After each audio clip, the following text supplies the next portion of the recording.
샬롬 사랑하는 성도 여러분, 2026년 3월 5일 목요일 반샘을 시작합니다. 오늘 본문은 요한복음 10장 22절부터 42절까지의 말씀입니다. 예루살렘의 수전절이 이르니 때는 겨울이라.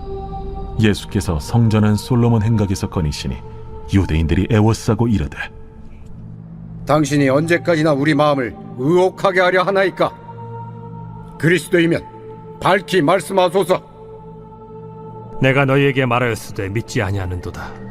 내가 내 아버지의 이름으로 행하는 일들이 나를 증거하는 것이거늘 너희가 내 양이 아니므로 믿지 아니하는도다. 내 양은 내 음성을 들으며 나는 그들을 알며 그들은 나를 따르느니라. 내가 그들에게 영생을 주노니 영원히 멸망하지 아니할 것이요 또 그들을 내 손에서 빼앗을 자가 없느니라. 그들을 주신 내 아버지는 만물보다 크심에 아무도 아버지 손에서 빼앗을 수 없느니라. 나와 아버지는 하나이니라. 유대인들이 다시 돌을 들어 치려 하거늘 내가 아버지로 말미암아 여러 가지 선한 일로 너희에게 보였거늘 그 중에 어떤 일로 나를 돌로 치려 하느냐? 선한 일로 말미암아 우리가 너를 돌로 치려는 것이 아니라 신성 모독으로 인함이니 내가 사람이 되어 자칭 하나님이라 함이로라. 너희 율법에 기록된 바 내가 너희를 신이라 하였노라 하지 아니하였느냐? 성경은 폐하지 못하나니 하나님의 말씀을 받은 사람들을 신이라 하셨거든. 하물며 아버지께서 거룩하게 하사 세상에 보내신 자가 나는 하나님의 아들이라 하는 것으로 너희가 어찌 신성 모독이라 하느냐? 만일 내가 내 아버지의 일을 행하지 아니하거든 나를 믿지 말려니와 내가 행하거든 나를 믿지 아니할지라도 그 일은 믿으라. 그러면 너희가 아버지께서 내 안에 계시고 내가 아버지 안에 있음을 깨달아 알리라. 그들이 다시 예수를 잡고자 하였으나 그 손에서 벗어나 나가시니라. 다시 요단강 저편 요한이 처음으로 세례 베풀던 곳에 가사 거기 거하시니 많은 사람이 왔다가 말하되, 요한은 아무 표적도 행하지 아니하였으나 요한이 이 사람을 가리켜 말한 것은 다 참이라. 그리하여 거기서 많은 사람이 예수를 믿으니라.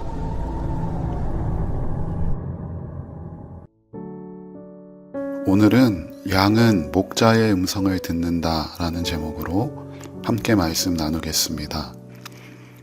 본문은 예루살렘이 수전절에 이르며 시작합니다. 수전절은 성전을 다시 정결하게 하고 봉헌한 것을 기념하는 절기입니다. 유대인들에게는 매우 민족적이고 종교적인 의미가 큰 날이었습니다. 그런데 그때 예수님은 솔로몬 행각을 거닐고 계셨습니다. 그곳에 있던 유대인들이 예수님을 둘러싸고 이렇게 묻습니다. 24절입니다. 언제까지나 우리 마음을 의혹하게 하려 하나이까? 그리스도이면 밝히 말씀하소서. 이 질문은 겉으로 보면 매우 신앙적인 질문처럼 보입니다. 당신이 메시아입니까? 아닙니까?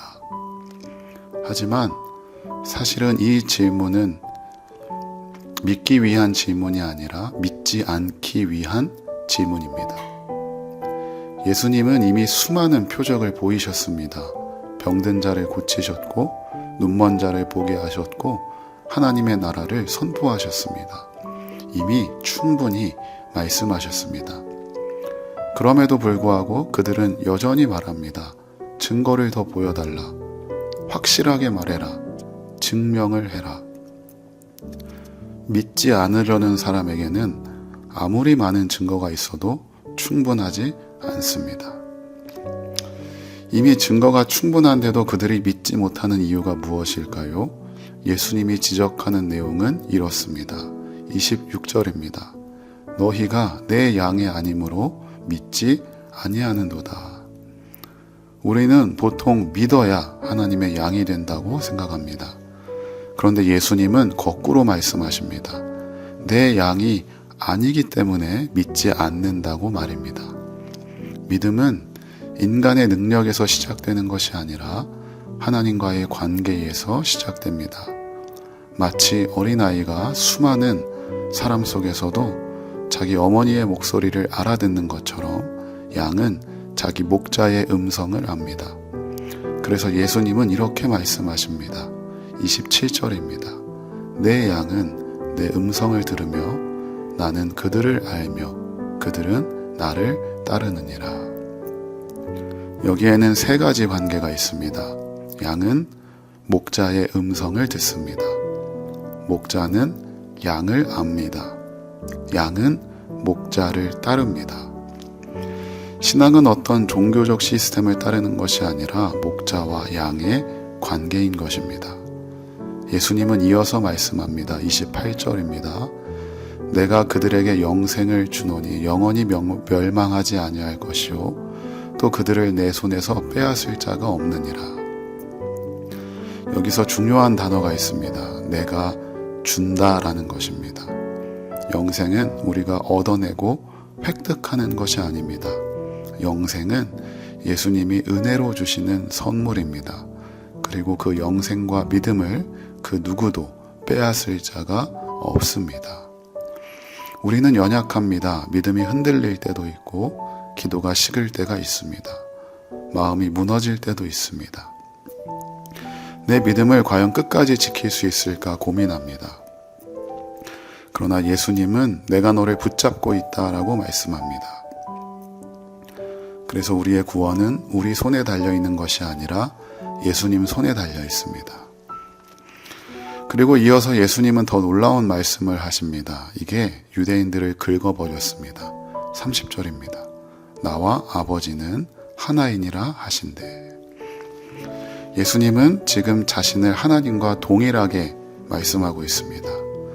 유대인들은 이것을 엄청난 신성 모독으로 받아들이고 유대 지도자들은 예수님을 죽이려 합니다. 그러나 예수님은 요단강 건너편으로 가십니다. 그곳은 예전에 세례 요한이 사역하던 곳입니다. 그곳에서 사람들은 이렇게 말합니다. 41절과 42절입니다.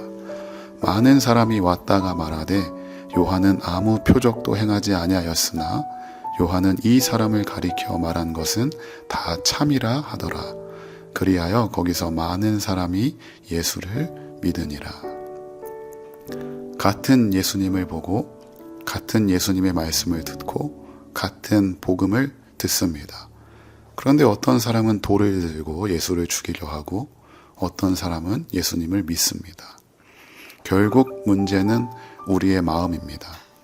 예수님이 누구냐가 아니라 내가 어떤 마음으로 듣느냐입니다.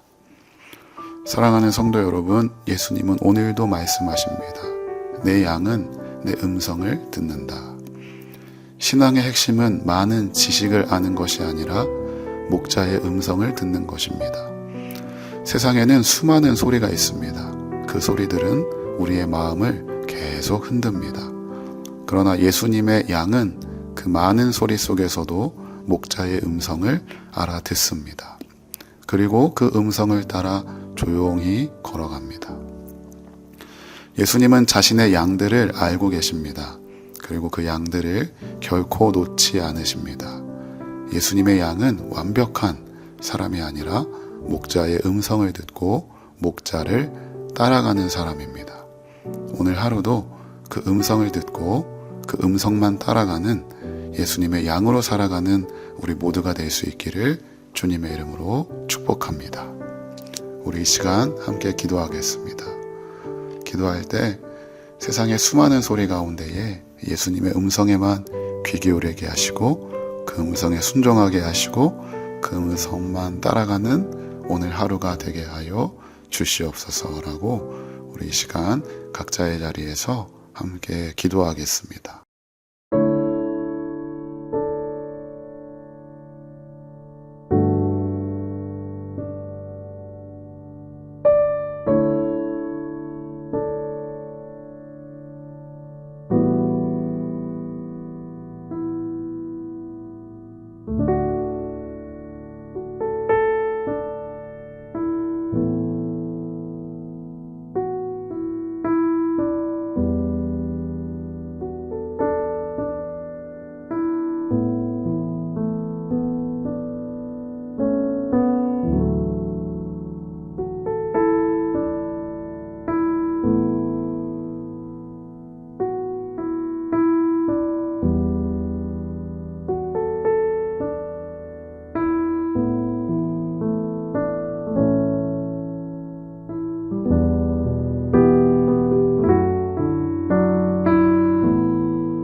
하나님, 세상의 수많은 소리 속에서도 주님의 음성을 놓치지 않게 하여 주시옵소서. 우리의 믿음이 약해질 때에도 우리를 붙들고 계신 주님의 손을 기억하게 하여 주시옵소서. 우리가 주님의 양으로서 주님의 음성만 듣고 그 음성에 순종하고 그 길을 따라 사는 오늘 하루가 되게 하여 주시옵소서. 감사드리며 예수님의 이름으로 기도합니다. 아멘.